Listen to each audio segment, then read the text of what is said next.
I am a 17 years old female, and I still live with my mom, my stepdad, and my two half-siblings, 5 and 7 year. My dad died when I was 5, driving me to the hospital. Mom didn't want to pay for an ambulance. He died in the crash and my leg and spine got busted up in a way that has left me needing a cane pretty much ever since. My stepdad's always been a little distant with me. He likes to make jokes about how I'm an early blooming black widow. I think he gets that from my mom, who blames me for my dad's death. I do too, it is my fault after all, so I don't push back on it. Anyway, the point is that with the current situation, my parents are always looking for ways to get my half-siblings active and doing things without leaving the house, and have recently settled on scavenger hunts. I have no problem with this, honestly. I wish they'd stop hiding stuff in my underwear drawer, but it's a 5-year-old and a 7-year-old, so that's not the worst. My problem though is that they keep taking my cane when I'm not looking. I tend to get lost in my homework and my writing hobby and zone out. And having it be one of the items that my half-siblings have to find. When I complain to my stepdad, he's a SAHD, so is usually the one running these things. He scolds me for being selfish and points out that my swivel chair has wheels if I need the bathroom and that they always get it to me before I have to go downstairs for dinner.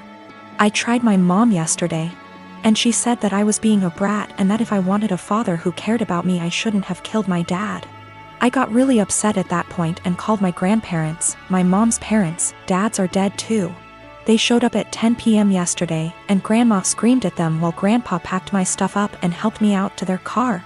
My mom's been blowing up my phone and email, calling me all sorts of names and accusing me of turning her family against her and trying to get her in legal trouble, since minors can't move out. And I can't help but think that maybe she's. I am 22 female, and I work full-time at a local steakhouse-style restaurant. There's a policy with the employees regarding free food based on the length of your shift, and the other day I was working a double, which meant I got 2 free meals, one at the end of my first shift and one at the end of my second. There are a few things we as employees can't pick for our free meals due to costs, but we still have access to nearly the entire menu. Another part of this policy is that if we pick something, and one of the ingredients required is almost gone, we're allowed to keep our pick and tell the customer that we're sold out of that particular item. This applies to all sides, salads, soups, etc. Usually though, if we say we're out, we really did run out regardless of employee meal picks. Anyways, on the day that I worked my double, we were about 2 hours out from closing and I sat a couple who were on a first date.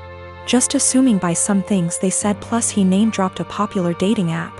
When they were ready to order their meals, the girl just so happened to ask for sirloin. But that was the cut I chose for my second meal and we were down to our last one. I apologized and told her that we were out, and the pouted and told me she would need another minute to decide. Her date shot me a dirty look and told me he needed more time now, too, so I went to check on my other tables. They seemed to be having a good date, laughing a lot and smiling. But they were immediately quiet and standoffish every time I checked on them, and interrupted me with, "Just the check, please," while I was asking if they'd like any dessert. I brushed it off, as it's not the first time I've had a rude customer, and brought them their bill. He wrote a big 0 on the tip line and a little note that read, "Thanks for ruining my date. Hope your night sucks too." I told my coworkers during closing, who all agreed the guy was being an ass. But when I called up my dad the next day and the topic of work and those particular customers came up, he told me I should have been less selfish and just let the woman have the sirloin and that I should have picked something else. He told me they didn't handle it very well, but that young lady had probably been looking forward to that steak. You knew you could have given it to her and you didn't. I'm honestly a little disappointed in you. That really hurt my feelings and I've been wondering if I was actually in the wrong. I don't believe it was a money thing. The guy ordered a pretty expensive seafood dish and the girl had one of our pricier cocktails.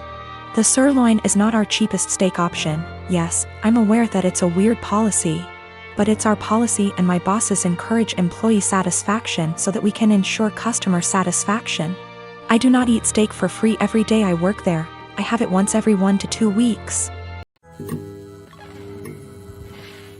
My wife, Irene, is very fit. She likes working out and has a proper exercise regime, etc. She believes that if she feels good, she looks good, and she feels good working out, so who am I to stop her? My brother, Will, spent the latter half of last year going through a messy divorce and now needs a place to stay. Though my brother and I aren't very close, I figured he would only stay with us for a couple weeks until he got back on his feet. Will is a typical gym rat. He's always on a very strict diet, always working out and bragging about his gains. I've worked out with him a few times and he's a little obnoxious. He's always mad at you if you don't work at his pace and is always trying to correct your form. He's a pretty fit and muscular guy, but I don't like to exercise with him. Will has been pushing Irene to work out with him because, according to him, she won't be able to keep up with him. Irene mostly just shrugs him off with a laugh and tells him she would love to work out with him. Irene works out in the mornings, 3 times a week, and then does a run in the evening. But she's been busy this past week and hasn't been able to stick to her usual schedule. Will thinks that she's making excuses because she doesn't want to be embarrassed by him. Again, Irene just laughs him off. About 2 days ago, Irene and Will went on an early morning run. I didn't go with them, but the first thing I heard when Will entered the house was, "The only reason I couldn't keep up with you, Irene, is because you were sweating too much." I found this extremely comical, and kinda just laughed him off.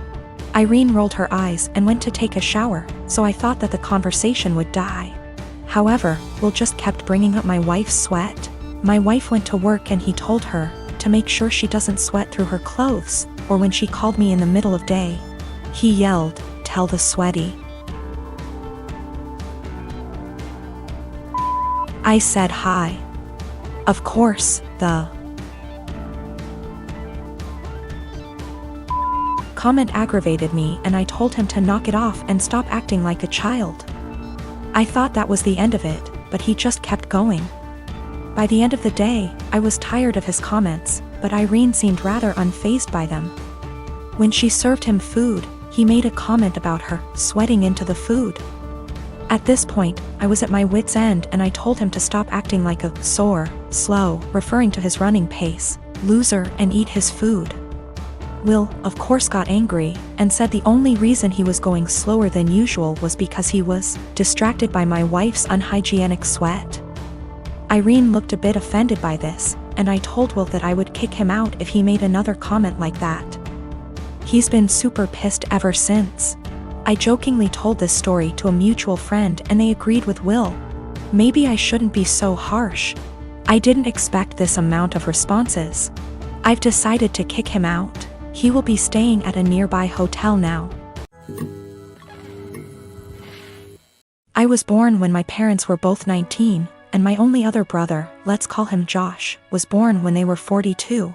They divorced shortly after Josh was introduced to the world. He was 4 months old at the time, and they both wanted nothing to do with the child.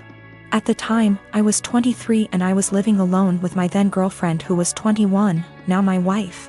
And I'd done my best to convince at least one of them to take care of young Josh for his sake and the family's sake.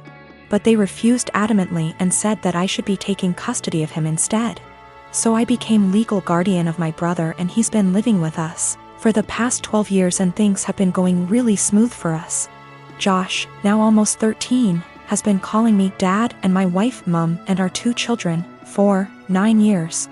His siblings and he has absolutely no idea about his real parents, and to be honest, I let all of that slide. He has no idea that I'm really his blood brother and not his father, and I'm starting to feel guilty and a little weird. Some of my uncles and aunts come to visit occasionally and they are really disgusted at the fact he calls me Dad, and they are surprised I haven't told him the truth. They constantly messaged me, talked to me in private, and I cannot chat to them without this one particular topic rising up, badgering me to let him know already, but I refused. I discussed this with my wife and she thought it would be wrong to tell him the truth because none of my parents wanted to take care of him, and I'm the only person in the world who gave him the father figure everyone deserves. I feel that he has the right to know what he is to me and what I truly am to him. But he's suffered enough already and I just want things to continue how it is.